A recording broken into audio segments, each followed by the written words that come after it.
Today is day 29 of monk mode.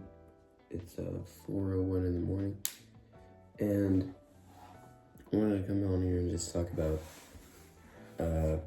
this video I watched. It was by Hamza Ahmed. I don't really know how to say it, Hamza, whatever.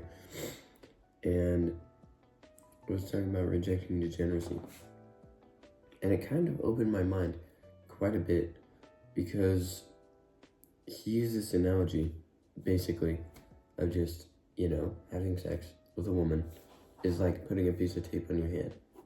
And then once you split with that woman, and then, once you split with the woman, you take the tape off.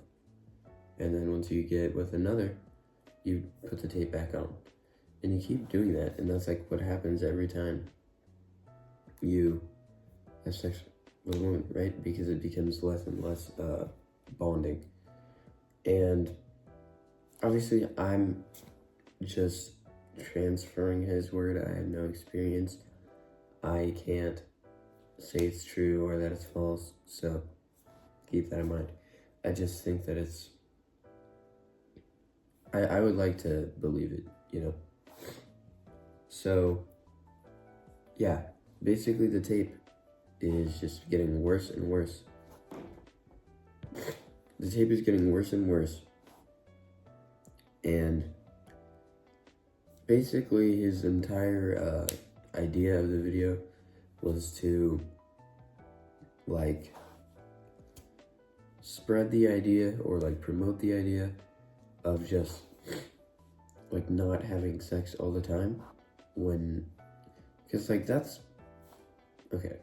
that's kind of what I was planning to do. I'll get to be 19, 20, 21. I'll get a lot of money. I'll get buff. I'll get six pack, which I guess I already have, but you get the point, right? And then he talked about that video, or I watched that video last night. I'm like, I probably shouldn't do that, right? I should find one woman who I think is that basically he's saying that sex is precious and that we are being sold sex, right? Think about it. Since you were 8, you've been sold sex in some manner, whether it be porn or you know what I mean. Porn is probably the biggest seller of it, but back to the topic.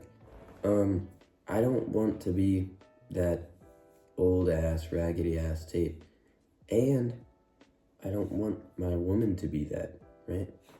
I want it to be the only bonding experience that my partner has ever had. And I know it sounds like I'm being a douche or whatever, but this is best case scenario, right?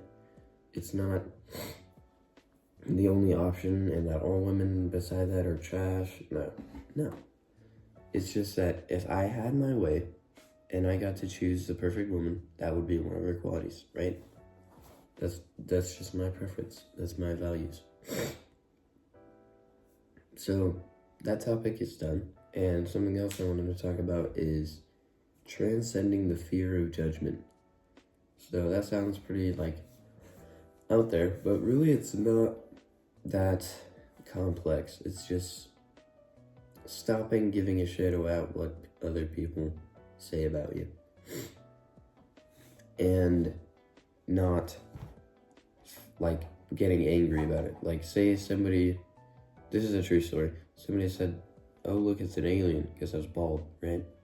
And then let's just say he was on the lowest of the low on the IQ scale, right? He was a bit of a not smart guy, unintelligent, very unintelligent, might I just say. But yeah, I could have just snapped back and got angry and let him win, basically. Once you get angry and you let it get to you, you let them win. But what I did, I literally just kept walking, ignored him, and moved on.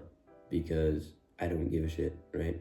Why should I care about that very unintelligent future construction worker's opinion, right? No offense to any construction workers that are like actually, you know, productive and on this path. But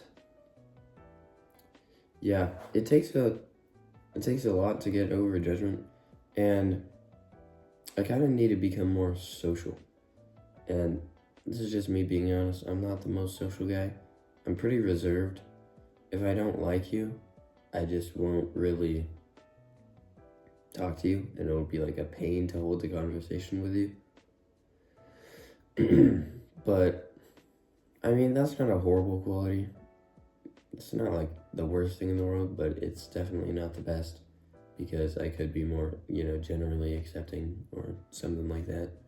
But yeah, I think I need to work on being more social, and I need to find another person on this path, dude. It's getting bad. I wouldn't say that, but it's not nearly as good as it could be if I had like an accountability partner, or like another guy on the grind with me that we could just talk and then hold each other accountable. Obviously, that's one of the huge things, because there's a massive difference between lying to yourself about some mess up and lying to somebody else. Right? It's so much easier to lie to yourself than it is to lie to other people. And you probably shouldn't lie to other people, right? You're gonna end up lying to yourself, and you're not really gonna notice it because your brain is good at lying to yourself, at least. So I'm just gonna show you the watch real quick. It is 4:08. Look at the top corner. It says 30. The 30th of January, not the first month. But yeah, thanks for watching. I'll see you tomorrow. Should be pretty much the same time. And see ya.